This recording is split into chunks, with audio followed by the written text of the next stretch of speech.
Hello and welcome to Scholarph. Okay, so this is Jamb or UTME Prep series, and in this record we'll be looking at the UTME Biology 2010, the Type C.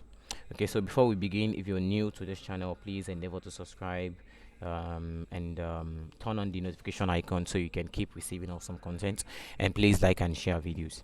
Okay, so the major topics that are featured in this year, which is some of what we'll be talking about in this recording, is the cell, the organization of life, ecology, ecosystems, genetics and variation, microorganisms, evolution, body systems like reproductive system, and all of that. We also have nutrition and homeostasis, and so we'll be discussing this and a lot more in this recording. Okay, so the first question is on the paper type that we're dealing with, and this question is essential as it determines how your exam, the answers will be marked. So choosing the wrong paper type means that your exam will be marked with answers that are meant for another type. And so for this recording, we're using the type C. Okay, the type C. And sometimes it is alphabet. You have like type A, B, C, D, and sometimes it is color like type red, yellow, green. You must endeavor to check and see that the type that you're choosing is that corresponds to what you're given. Okay, the second question is on cell, or we could say the organization of life. Which of the following characterizes immature plant cells? So you have option A: the cytoplasm fills up the entire cell space. B: the nucleus is pushed to the center of the cell. C: the cell wall is made of cellulose. And D: the nucleus is small and irregular in shape. Okay, so in a mature plant cell, the vacuole is the largest organelle. Okay, it's like it takes the greater part of the cytoplasm, and it pushes the nucleus and other organelles against the cell wall, which in matured plant cell is made of cellulose. The cell wall in matured plant cell is made of cellulose. That makes option B the correct option here. So the third question: which of the following is not a function of the nucleus of a cell? So you have the options. Option A: it controls the life processes of the cell.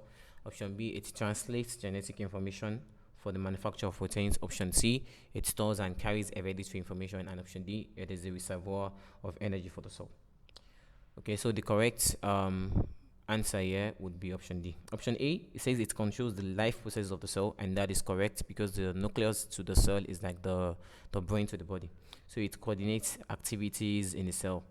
And B, that it translates genetic information for the manufacture of proteins, and that it stores and carries hereditary information. This is true of the nucleus, okay, because the nucleus contains the nucleolus that contains the DNA, which is the genetic material.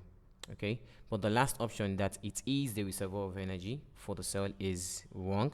The reservoir of energy for the cell, okay, the powerhouse of the cell, is the mitochondria. That is where aerobic cellular respiration occurs, and that is where the greatest amount of energy in form of ATP is generated. Okay, the next question. The dominant phase in the life cycle of a friend is D. So this is a question relating to classification of living organisms. And okay, we have the options: A, the gametophyte; option B, the prothallus; option C, the sporophyte; and option D, the antheridium. Okay, so every plant, they undergo what we call alternation of generation. Okay, where they go two stages. We have the sporophyte generation and we have the gametophyte generation. In the fern, for the fern, the dominant phase in the life cycle of the fern is the sporophyte. That is option C. So ferns undergo alternation of generation between the gametophyte and sporophyte life cycles. The dominant life cycle of ferns is the sporophyte generation, which produces the spore that is stored in the sporangium. The second life cycle is the haploid gametophyte, which produces the gametes in the gametodium. Okay, the gametangium, that is where the gametes are stored.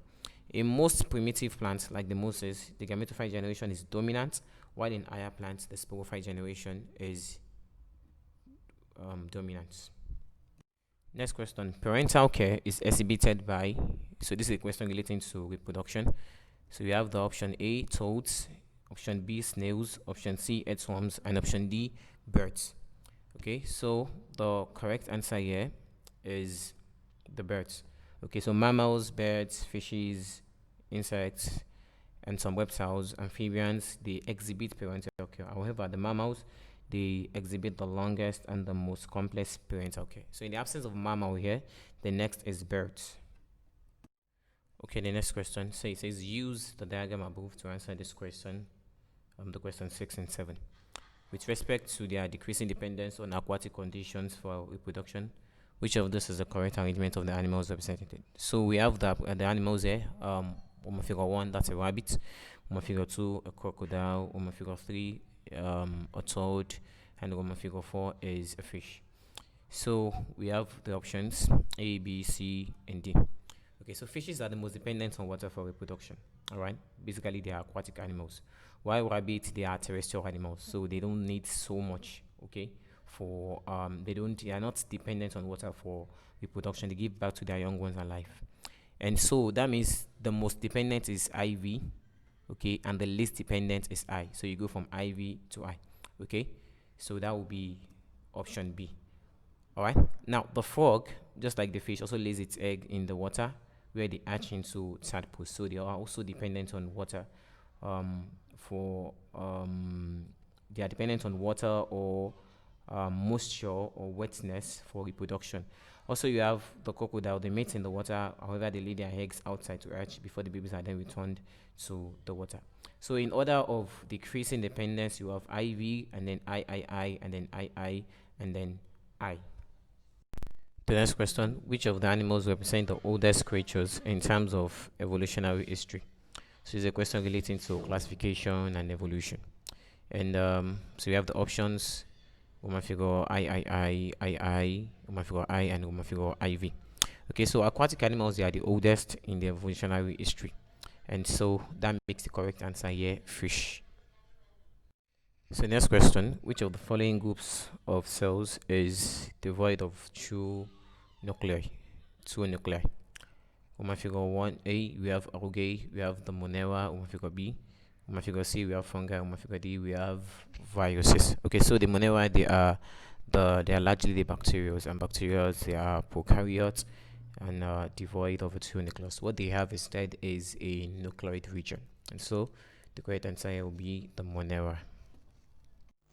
Okay, so this is a question on adaptation. The question is: use the diagram above to answer this question. The main part of the feather covering the part labeled I is 2. So the part labeled I is that part, the lower part of the bird that's closer to the leg. Option A, we have prevent ectoparasites from attacking the animal. B, generates heat to keep the animal warm.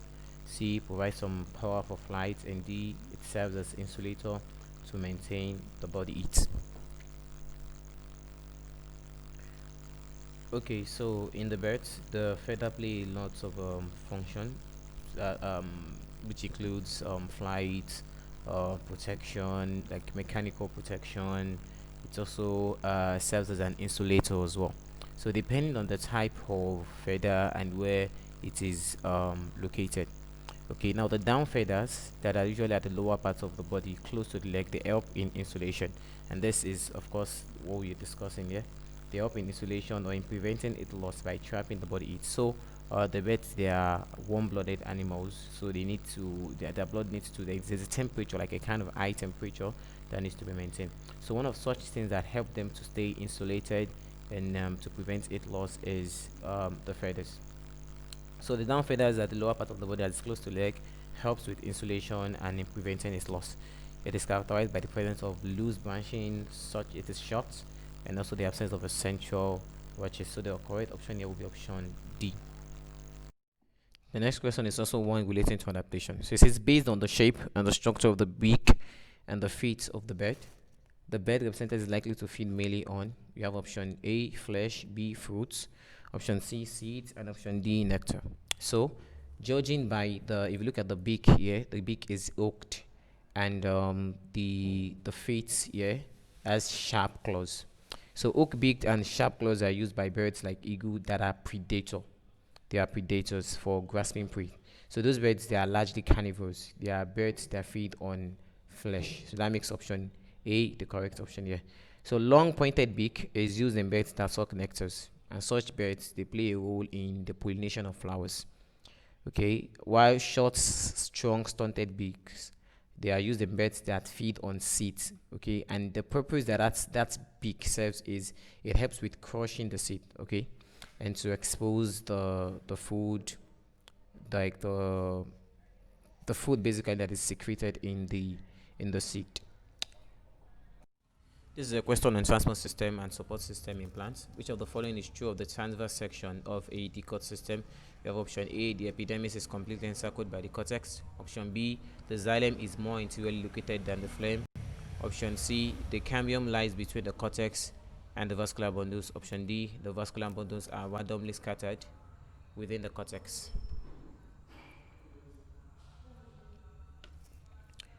Okay, so the dicot system has the cambium, unlike the monocot system. It has a cambium which is responsible for secondary growth of the conducting or the vascular tissues. The conducting tissues or the vascular tissues are the tissues that help in transport in plants, and they are mainly the xylem and the phloem. Okay, the xylem, however, also contributes to supporting the plant. The xylem is the conducting tissues that transports water or dissolved minerals, okay, from the roots to other parts of the plant, while the phloem is the conducting tissue that transports photosynthetates, okay, that is the product of photosynthesis. It transports it from the sources, that is the parts of the plant that are active in photosynthesis, like the leaf and some photosynthetic parts of the plant. So it transports photosynthesis from those parts to the sink, that is to other parts of the plant. However, in the arrangement, in terms of the arrangement, the xylem is more interiorly located than the phloem. As you can see, you have the xylem right in here and then the phloem, and both are separated by the cambium. Okay, so that makes option B the correct option here. The xylem is more interiorly located than the phloem. Okay, the next question. This is a question relating to transport system and supporting system in plants. So it says the movement of material in the xylem and the phloem tissues of the plants are represented by the arrows that are labeled. So if you look at that label in there, you have an arrow that indicates substances moving up and another indicates substances moving down. Okay. First, let me start with the options. The options are A, I, and IV, B, I, and I, C, I and I, and D, I and I. Okay. So there are two main conducting tissues in plants that help in the transport of dissolved materials, minerals, photosynthesis, and other things like that, ions and molecules. This conducting tissues, they are the xylem and the phloem. The xylem also contributes to support, in the plant. Okay. The xylem is the tissue that conducts water or dissolved minerals from the roots of the plant to the upper parts of the plant. Okay, while the phloem is the conducting tissue that conducts photosynthesis, and these are the food that are produced from photosynthesis, like glucose. It conducts it from the photosynthetic parts where they are produced, like the leaf and other parts, like the leaf and the budding parts of the plant. It carries the food, the photosynthesis, to other parts of the plant. So the part that goes upward is like the xylem, and one that goes downward is the phloem.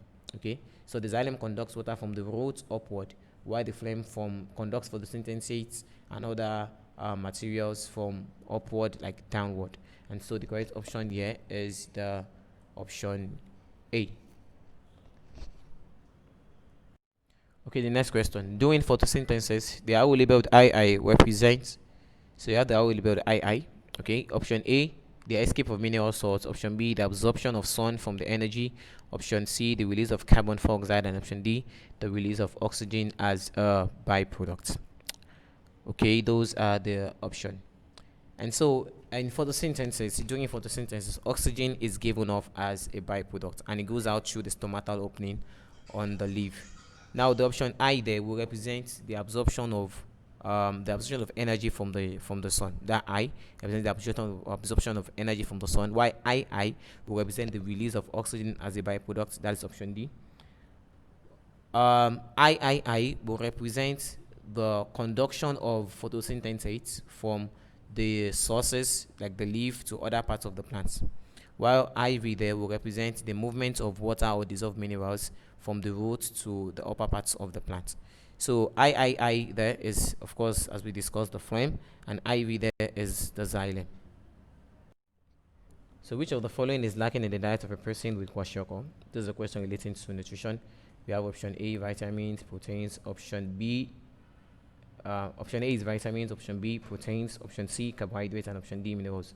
The correct answer here is option B, that is proteins. Okay, so lack of protein or taking in inadequate protein can lead to kwashiorkor. Next question is also on nutrition. So say the mode of nutrition of sundew and bladderwort can be described as option A autotrophic, option B saprophytic, option C holozoic, and option D chemosynthetic. Okay, so sundew and bladderwort, they are plants that are carnivores, meaning they feed on animals. Okay, so and the kind of animals that they feed on, they are dead animals, of course, and so that makes it saprophytic. All right, so sundew, bladderwort, and picture plants, they are insectivorous plants that feed on insects by trapping and killing them and then extracting nutrients. And so since they feed on dead organisms, they are saprophytes. The next question: when the mixture of a food substance and Benedict solution was warmed, the resulting solution changed from blue to brick red. This indicates the presence of woman figure A, reducing sugar, woman figure B, fatty acid, woman figure C, sucrose, woman figure D, amino acid. So Benedict solution is used to test for reducing sugar. A positive test result is marked by a change in the color of the solution from clear blue to brick red, as is the case here. So the correct option here is reducing sugar, option A.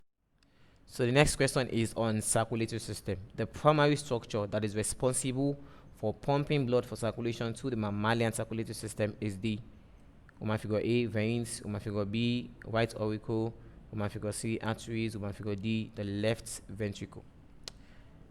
Okay, so oxygenated blood is pumped out of the heart through the aorta to the blood tissue through the left ventricle, which is the thickest chamber of the heart. The right ventricle functions in pulmonary circulation, that is in the pumping of blood to the lungs, where the blood becomes oxygenated and then it returns back to the heart. Okay, so the chamber of the heart that is concerned or that functions in the pumping out of blood is the left ventricle. So the blood is pumped out through the aorta, which is the largest artery, and then from there it goes into smaller divisions of the artery. Still on circulatory system. So the circulation of blood to all parts of the body except the lung is true. So you have option A, the pulmonary artery. Option B, we have systemic circulation. Option C, we have the lymphatic system, and option D, we have the pulmonary circulation. Okay, so the circulation of the blood, there are two types of circulation. Okay, we have what we call the systemic circulation, and we have the pulmonary circulation. The systemic circulation is the circulation of the blood between the heart and other parts of the body, excluding the lungs. That is systemic circulation. While the pulmonary circulation is circulation of the blood, or the movement of the blood between the heart and the lungs. Okay, this is systemic circulation, and both the systemic and pulmonary circulation, they make up the double circulation in mammals. Okay, the next question is on respiration and respiratory system.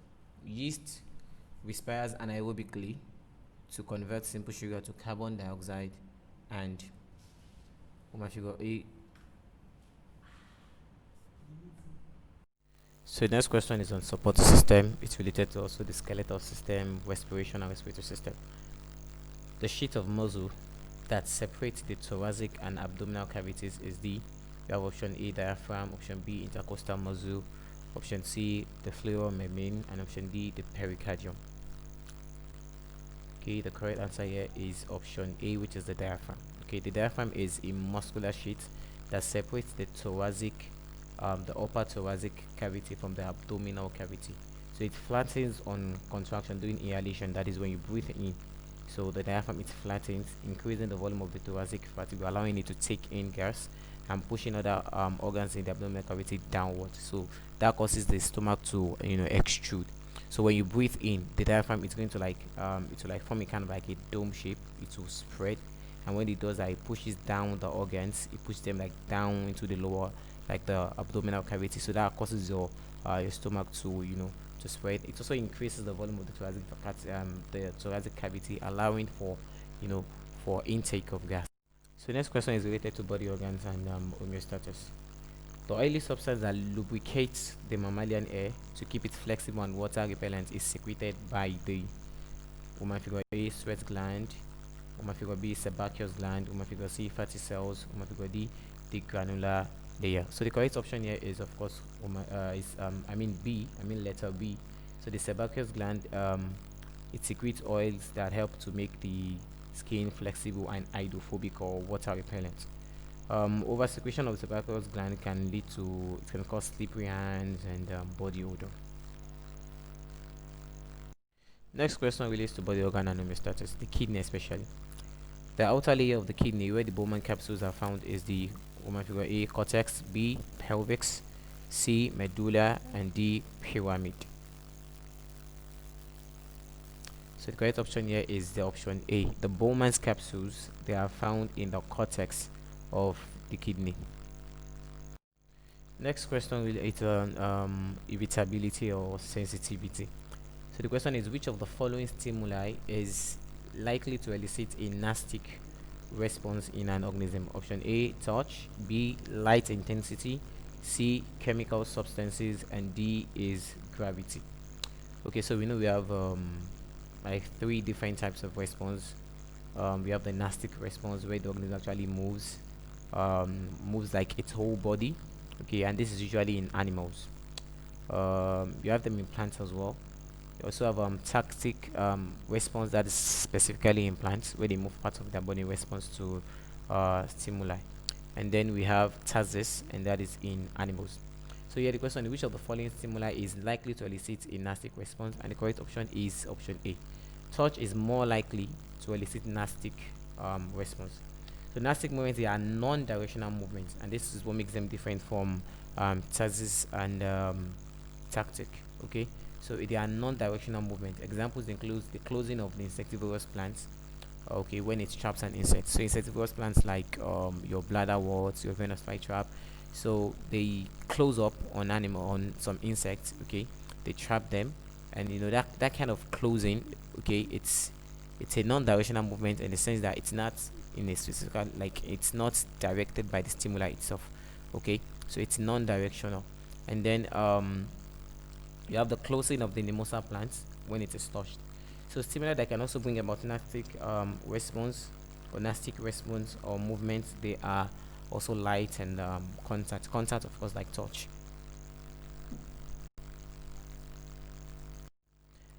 Next question on reproduction and reproductive system. In the male reproductive system of a mammal, the sperm is stored in the option A, the van deferens, option B, the urethra, option C, the epididymis, and option D, the seminiferous tubules. Epididymis there is the correct answer. So the mature plant cells, or what we call the spermatozoa, they are produced in the testes, and they are stored temporarily in the epididymis before or prior to ejaculation. So option C here is correct. Next question is on nutrition.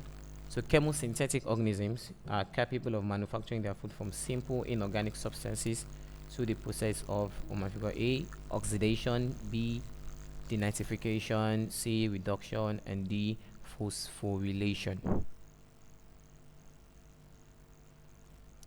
Okay, so chemosynthetic organisms like some nitrifying bacteria, like your Nitrobacter and Nitrosomonas, they manufacture their food from the simple oxidation of organic substances by the process that is called chemosynthesis. Chemosynthesis and photosynthesis, they are types of autotrophic mode of nutrition. However, we have photosynthesis in plants, in green plants, and in some cyanobacteria, while we have chemosynthesis largely in bacteria. So the correct option here is option A, oxidation. That is the oxidation of inorganic substances. Okay, so here is a question on digestion and digestive system. The part of the human gut that has an acidic content is the option A, stomach, B, duodenum, C, ileum, and D, colon. The part of the human gut that has an acidic content. The stomach, of course. The stomach contains concentrated hydrochloric acid that helps it to eliminate some bacteria. The acid causes heartburn in the advent of with addition of food.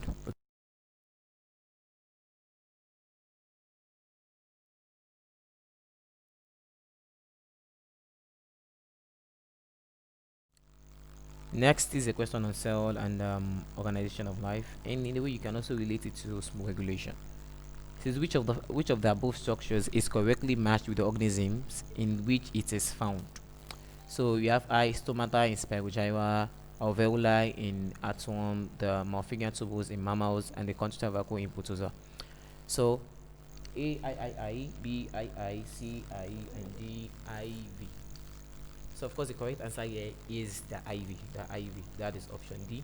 The contractile vacuole is found in the protozoa. Protozoa, like the unicellular amoeba, your paramecium, your iglena, so they have the contractile vacuole that functions in osmoregulation. As for the stomata, you find it in plants on leaves. Okay, it's an opening on the leaves of plants that functions in photosynthesis and also in exchange of gas, respiration. The alveoli, you find it in mammals, in animals. Okay, it's a part of the respiratory system. The malfigure tubules, that is found in insects. Okay, the next question is on ecology. A food chain always begins with option A, consumer, B, decomposer, C, producer, and D, primary consumer. Okay, so this question is, in a way, there could be two possible answers here, of course, because a food chain, there are two types of food chain. We have the grazing food chain, and we have the detritus food chain. So the grazing food chain is a food chain that begins with the producer, which are the autotrophic organisms like the green plants.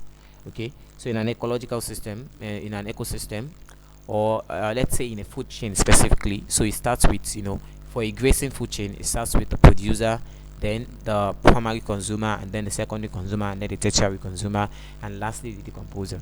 So for example, you have green plants. Those green plants are ate by the primary consumer, which could be an herbivore, for example, like a goat or some other, camel, sheep, herbivores. Basically, they are usually the primary consumer.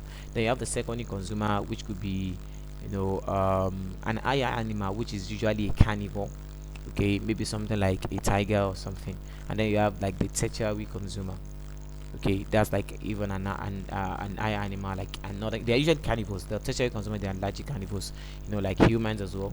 They are like they could be tertiary consumers, or tertiary consumers basically. So for a grazing food chain, it begins with the producers, okay, which are the plants. While in a detritus food chain, the first position is occupied by the decomposers. Okay, it is assumed that it is the not an assumption. Basically, it's the decomposer that some of their activity lead to the deposition of nutrients in the soil that helps the plants to grow. So the most correct answer here is, or the closest answer here is producer. Okay, producer is correct to decomposer. So a food chain would start with a producer, and then the consumers, and lastly the decomposers. A grazing food chain.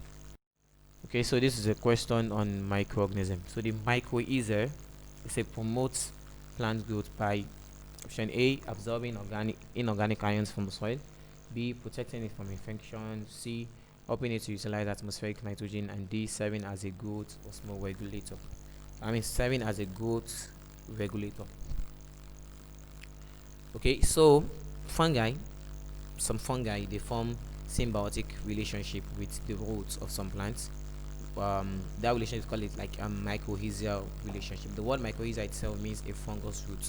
Okay, that's an association, a symbiotic association between a fungi and the roots of a plant. And what they do basically is help in nutrition, in nutrient assimilation, and in the absorption of water at the root.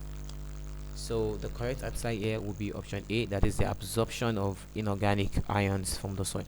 A fungi may also form a symbiotic relationship with an autotrophic algae or a cyanobacteria. The union of a fungi and an algae is what we call a lichen. Okay, the next question is on reproduction and the reproductive system. So the question is, the barrier that is between the maternal and the fetal blood is that is what separates the maternal and the fetal blood. We have option A, placenta, B, liver, C, umbilical cord, and D, we have the uterine wall.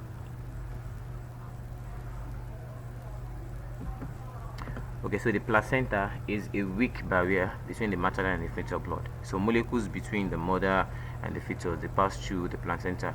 So that's where food passes through, and even some of kind of like excreta from the fetus as well passes through the placenta. It's a weak barrier between the maternal and the fetal blood. The maternal blood is the blood of the mother, while the fetal blood is the blood of the fetus or the growing embryo in the uterus, in the womb. So the correct answer here is option A, the placenta. Okay, the next question is on circulatory system. The blood component that has the greatest affinity for oxygen is the option A, the lymphocyte, option B, the leukocyte, option C, the erythrocyte, and option D, the thrombocyte. Okay, so the erythrocyte, what we call the red blood cell, RBC, has the greatest affinity for oxygen. It has a pigment that is called hemoglobin, which helps it to bind oxygen molecule to it. The leukocyte is the white blood cell. The thrombocyte is the cell component of that cellular component of the blood that functions in clotting. The lymphocyte is cells from the lymphatic system that function in immune response.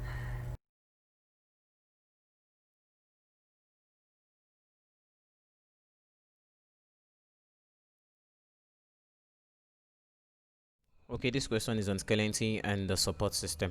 The two halves of the pelvic girdle are joined together at three. We have one figure: A, the pubic symphysis; B, the ilium; C, the pubis; and D, the obturator foramen. Okay, the correct option here is the pubic symphysis. That is option A. Now, the pelvic bone, that is the hip bone that is between the abdomen, okay, and the thigh. All right. The halves of the pelvic girdle are articulated in the front. At the front, it is articulated at the pubic symphysis. This is the pubic symphysis. Okay, this is where it is articulated at the front. At the back, it is articulated at the sacrum. Okay, the sacrum. Now, each half of this pelvic girdle, each of this half is called an os innominatum or os cosa, and each consists of the appendicular hip bones. Okay, the pubis, the ischium, the ilium, the pubis, and the ischium. So this is a question on adaptation. Okay, it says which of the above are ways in which desert animals um, adapt to extreme heat of the environment. Okay, you have I, adoption of appropriate nocturnal habit. B, you have I, burrowing. You have I, adjusting the internal body temperature, and IV, possession of many sweats pores. So you have the option A, B, C, and the option D. Okay.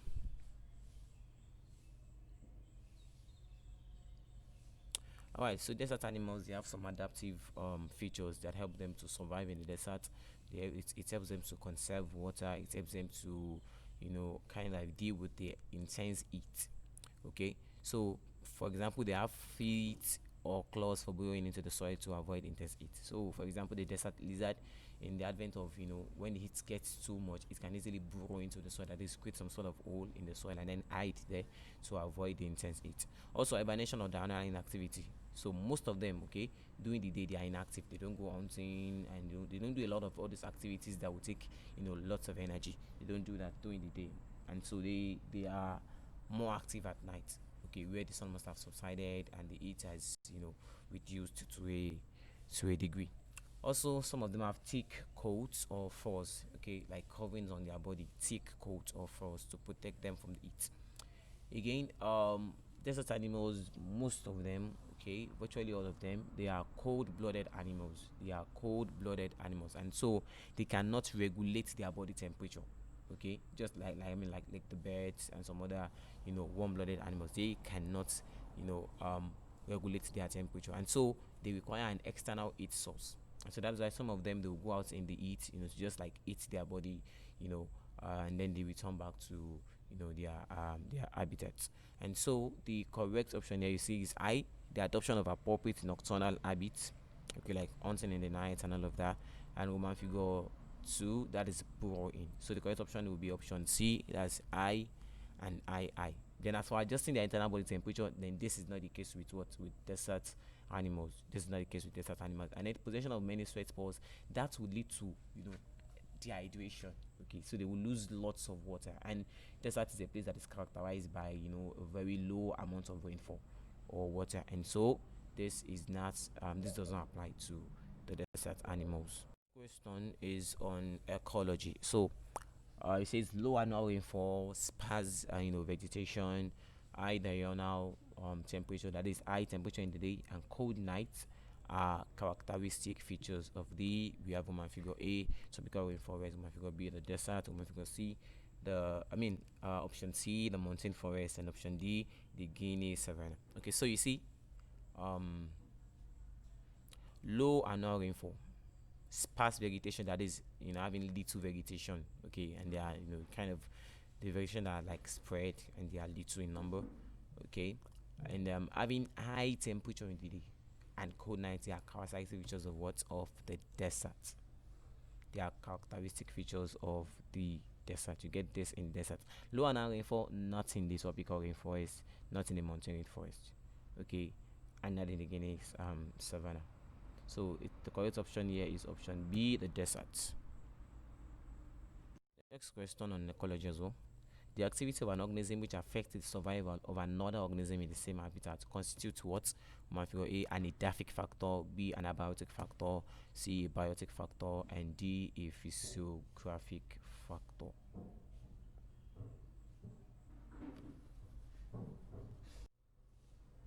Okay, so the correct answer here, of course, is biotic factor. Okay, biotic factors in an ecosystem, they are those that are related to living organisms and their interrelation.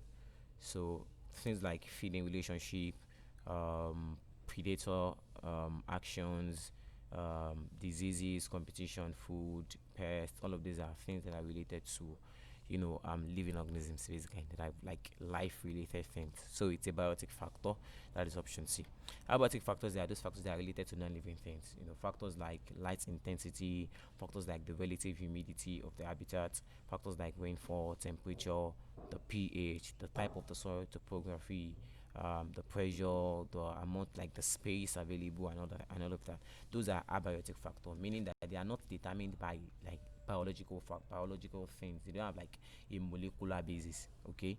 So, however, all of these factors, they affect the living of an organism in an ecosystem. Edaphic factor, they are those related to the soil, okay, like its fertility and its nature and all of that. Physiographic factors, they are those that are related to the physical feature of the habitats. Okay, so the correct answer here is option C, that is the biotic factor. Okay, next question on ecology and population studies. The average number of individuals of a species per unit area, okay, the average number of individuals of species per unit area of the habitat is the, we have A, population density, B, population frequency, C, population size, and D, population distribution. Okay, so the population density is the average number of individuals of a species that are living per unit area of an habitat. So we have option A. The next question is on microorganisms. The vector for yellow fever is, you have A, Aedes mosquito, B, Anopheles mosquito, C, fly, and D is black fly. Yellow fever. The Aedes mosquito, of course. The Aedes mosquito is the vector of yellow fever. One by vectors are, okay, so you have what we call like the harmful microorganisms. They're also called pathogens. They are microbes, like tiny, living organisms that are invisible to the naked eye. However, they do exist and they live. Okay, so some of these microorganisms are pathogenic, meaning that they cause diseases and infections. Okay, and they can affect growth and all of that. And so some of them, in order to reach their host, that is that's their organism that they affect and all of that, they would need a kind of vector. A vector is basically an organism that conveys, like that, let's say, that connects the microbe to the host. Okay, so for example, the Aedes mosquito is the vector for yellow fever. The Anopheles mosquito is the vector for malaria. Okay, the causative organism of malaria, the microbe that actually causes malaria, is the plasmodium. But this plasmodium is borne by the mosquito. Okay, so the mosquito here is the vector, and the plasmodium is the causative organism of the disease. Also, you have fly, which is the vector for trypanosomiasis. Okay, it carries the causative organism trypanosoma. And we have the black fly, which is the vector of river blindness, or what is called onchocerciasis. And so the correct option here is the Aedes mosquito. That is the vector for yellow fever. Next question is also on ecology. So the loss of soil through erosion can be reduced by watering, crop rotation, manuring, and irrigation.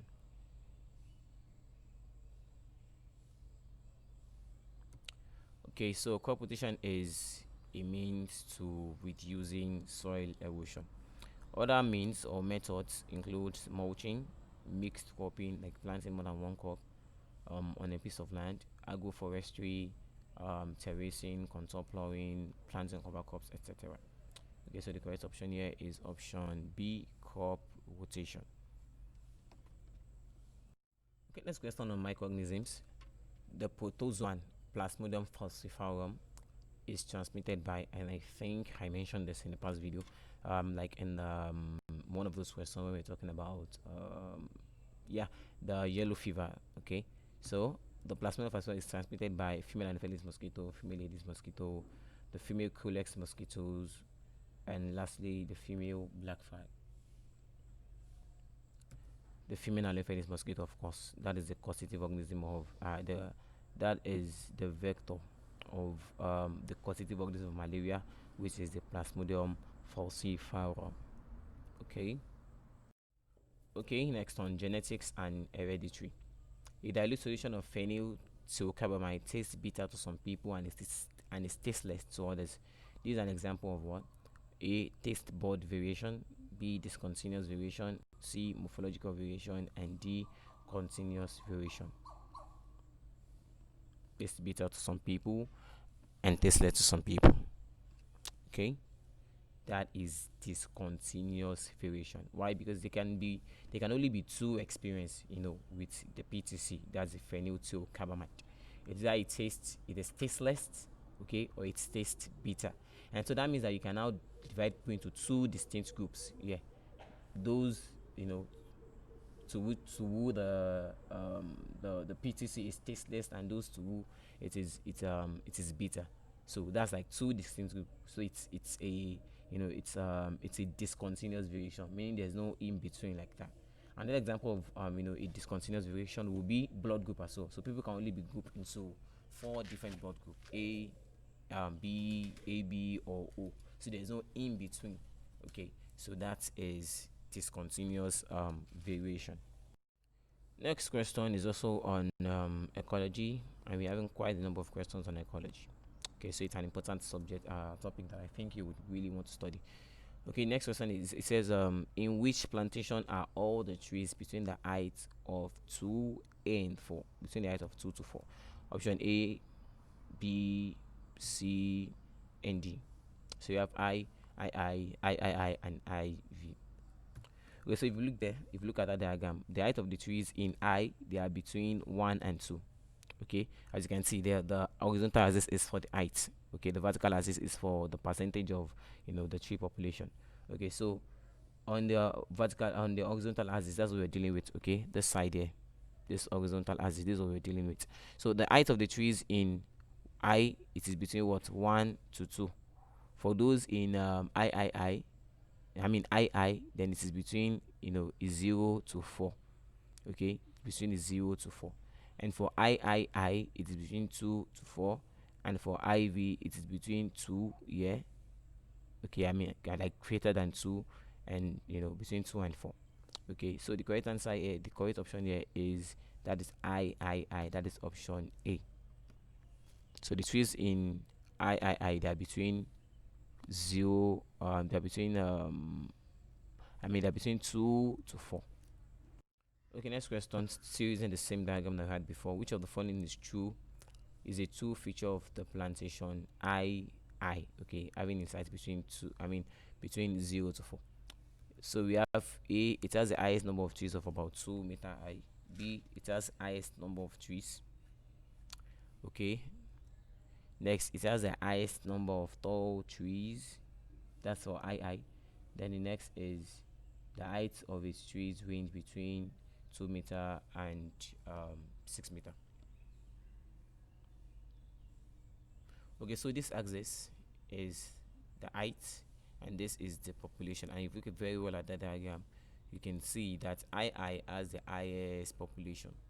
Okay, the highest number of trees that are about 2 meter high. Okay, because it's like directly on 2. Okay, so the correct option here is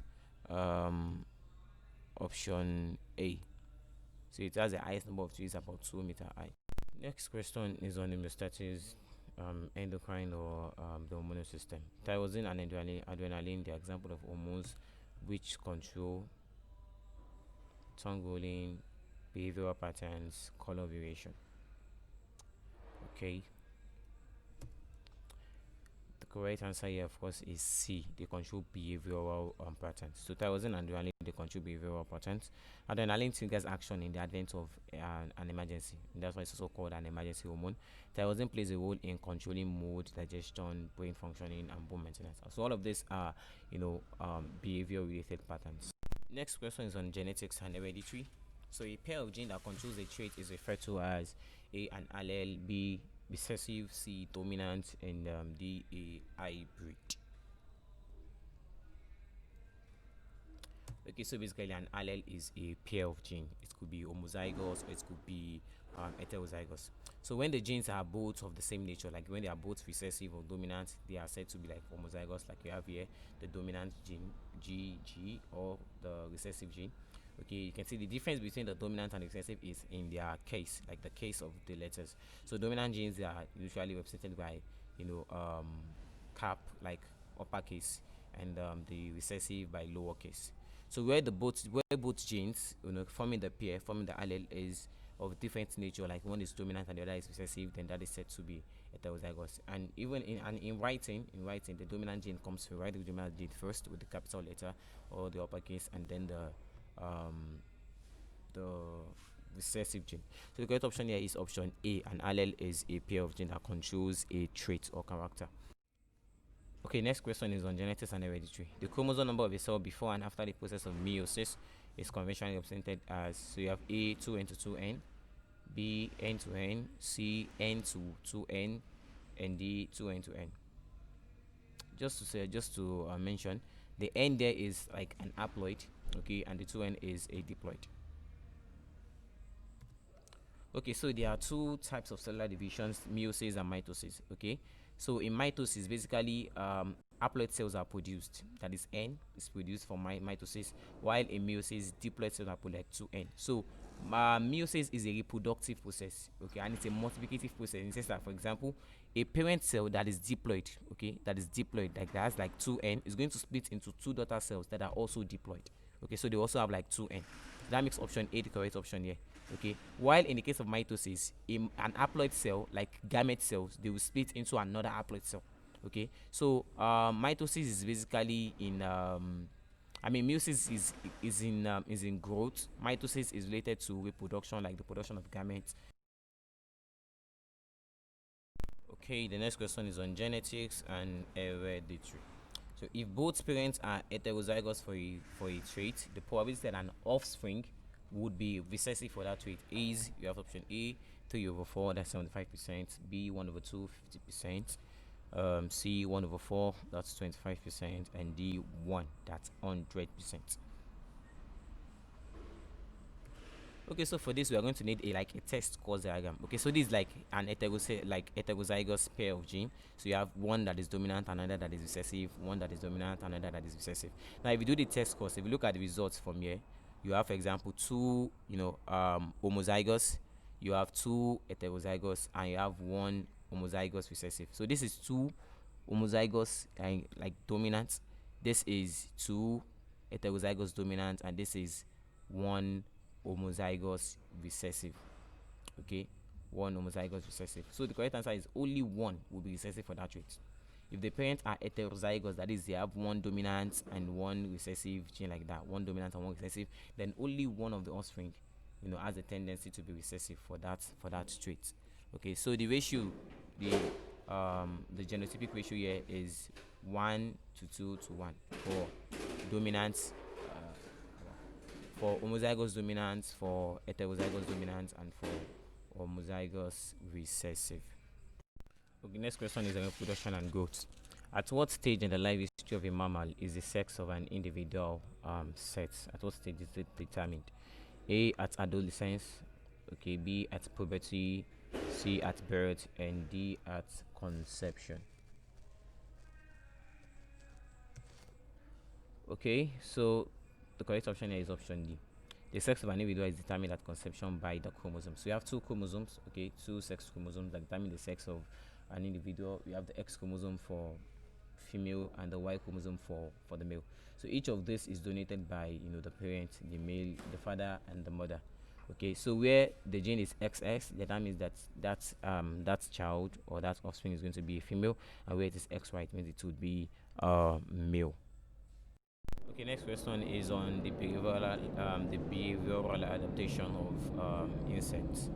So the main distinguishing features between the social termite and other members of the caste are: A, the presence of wings, small head and large thorax; B, presence of wings, large thorax, small head; C, absence of wings, strong mandible and a large head; and D, absence of wings, presence of like possession of a big head and absence of mandible. So the correct option here is option C. Okay, is that soldier termites, they are wingless termites. They do not have wings, and they have large heads with strong mandibles. Okay, and their primary role is to defend the colony from threat and attack. So some soldier termites also have the defense equations, on their head. Okay, a unique type of soldier termite is the nasut. Okay, the nasut has a pointed nasus that is used to spray sticky secretions on invaders. And the last question, okay? The flippers of a whale and the fins of a fish are examples of, we have from figure A, divergent evolution; B, coevolution; continuous variation, that's option C; and option D, convergent evolution. So the correct answer here is convergent evolution, that's option D. So similar morphological features, like physical features that you have in some organism, is an example of what we call convergent evolution. For example, you have wings in birds, insects, and bats. That's an example of convergent evolution. The same thing with the flippers of a whale and fins of a fish, because look at the function of both are used in movement, in locomotion. Okay, so that's it for this video for Biology 2010 Type C.